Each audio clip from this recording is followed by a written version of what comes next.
लेकिन ये सीजन जो बदल रहा है ना, तो सर्दी हो गया। मेरे टीम में एक आदमी को सर्दी हुआ था, तो सबको हो गया, पटा देलस, एगो से दूगो से तीन से यही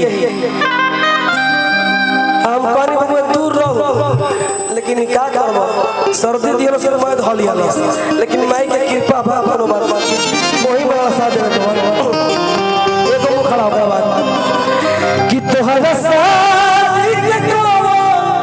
न सकून भेज दी। बड़ी जल्दी मुकेश जी उठ गई नहीं अखन की तोरा शादी के कोनो सगुन भेज दी। अरे कि मेहदी पहनता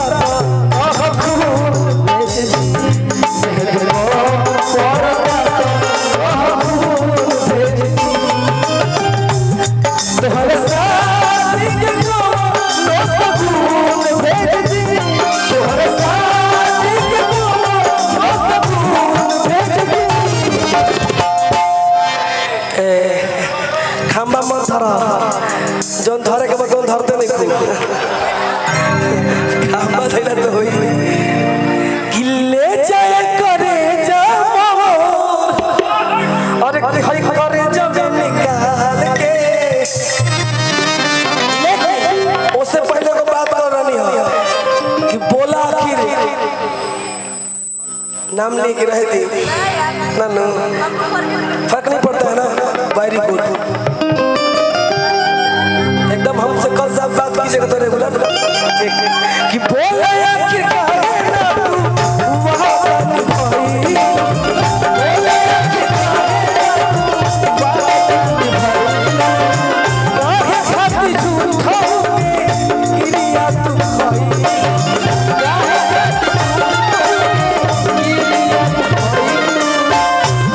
दिल के जो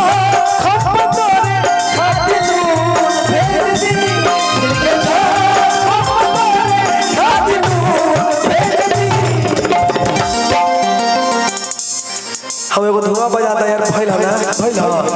कोनो को बढ़िया धुन बजाओ रे धुआं में।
एगो तो चोट लागले बा,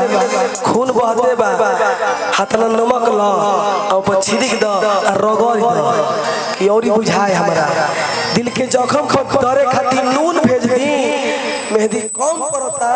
तो कौ खून भेज दी उड़ा ले लो। अरे कि मेहंदी कम पड़ता कह भेज दी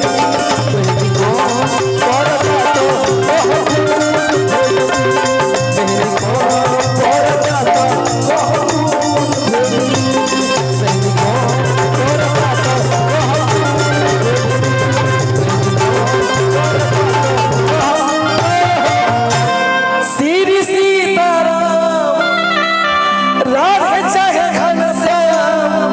अरे कि बोला बात